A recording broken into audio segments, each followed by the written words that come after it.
The Furman Lake hasn't always looked as it does today. Let's travel back in time over 50 years.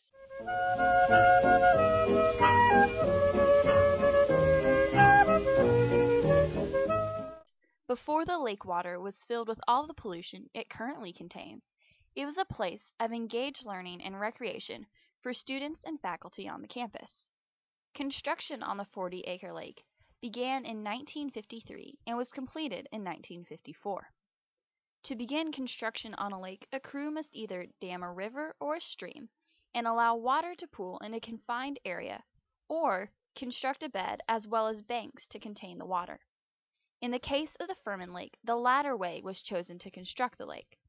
The lake's main water source came from, and still continues to come from, two tributary streams, as well as some storm runoff. Storm runoff is one of the main causes of the way the lake is today. So that was the lake's construction and a bit of its history. That was the 1950s and a few years afterwards. However, after the creation of the lake comes the use and the opportunity for students and all others to take advantage of this new recreational and academic facility. In the 1970s to the 80s, the lake was used as a recreational resource. Students now had a facility to enjoy the southern weather by means of swimming, kayaking,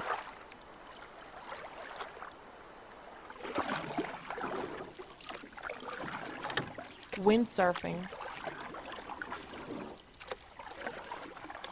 diving, and generally frolicking in the water.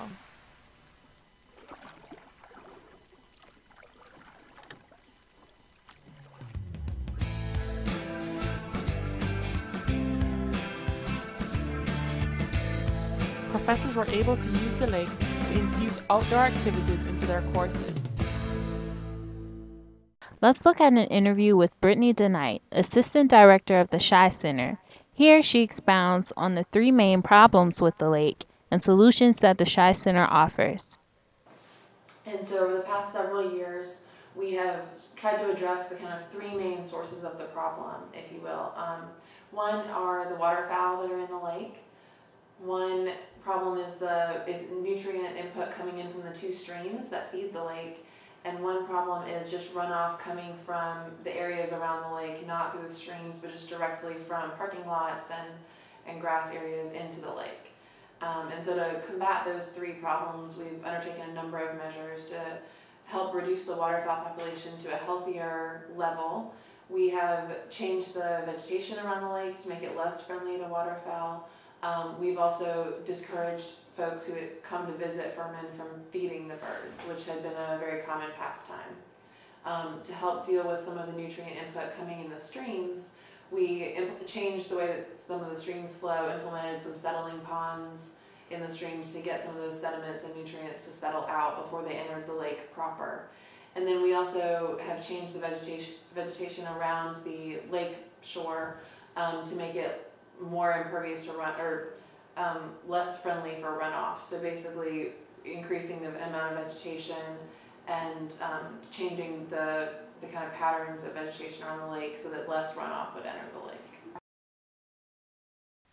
Brittany DeKnight did a great job outlining the problems facing the Furman Lake, but some of you may still be wondering how those things actually affect water quality, and how do we know they are getting better?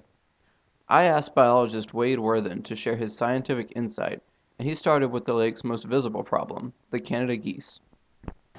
Canada geese defecate about 1/4 pound of feces a day. So 400 waterfowl, granted not all of them were geese, but we're looking at almost 100 pounds of feces a day. Canada geese also, rather unusual for birds, harbor E. coli bacteria in their gut as we do.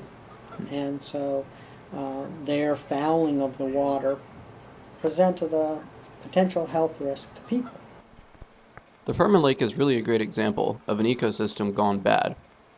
Dr. Worthen explained how various academic departments use it as a teaching opportunity for their students. We use the lake as a model system to look at environmental issues and issues of how a lake works and functions, and issues of sustainability as well. Most notably, since we have a defined date at which the lake restoration project really began, which was the fall of 2006 when we started, we have then a benchmark date, and we can compare what the chemical and biological conditions of the lake were before with conditions since that point. So we actually have posted much of that information on the website. That includes student reports from last year's ecology class. Like I said, students in many biology classes are monitoring the bacteria over time. We have students that are involved in research on the lake. I had a student that was looking at dragonfly communities last year on the lake. Another student who was doing a survey of reptiles on campus, which included the turtles in the lake. And many EES students have been using the lake as a sample point in their studies of water quality in the upstate. So what's all the research telling us? Is the lake actually getting any better? Water quality has improved dramatically. The EPA sets particular guidelines for the amount of bacteria, the concentration of bacteria that you can have for water that's going to be used for particular things. So water that's classified as recreational water for recreational use has an upper limit of 126 E. coli cells per 100 milliliter sample of water. And 5 years ago, we had levels that were 30 to 50 times that on occasion. And we haven't seen those spikes in the last couple years. Now concentrations are most often below that critical level, but they do spike above it, on occasion 30% above it, not 30 times above it. Now that we've heard from Dr. Worthen, here's Brittany Denied again, with her views for short and long-term goals for the future of the lake. We have the overall lake plan includes everything that we would need to do to kind of dredge the lake, change the way that the lake is shaped so kind of change the depth profile, and we've mapped all of that out. And that action, kind of dredging it, getting rid of all the sediments that have accumulated in the lake and the pollutants that have accumulated there as well. Doing that would allow it to be a recreational area again, be used for swimming, boating, fishing, all of those different things. And so that is, I think, the ultimate goal. The problem is that that's a really large undertaking, and so that's a very long-term goal.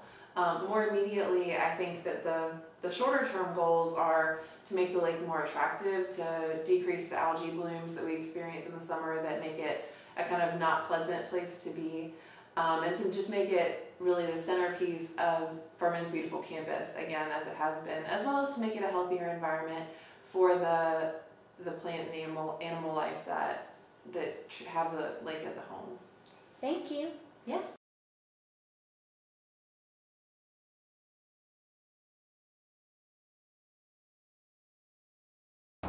The 40-acre Furman Lake used to be used as a place of recreation and engaged learning for all of the Furman community.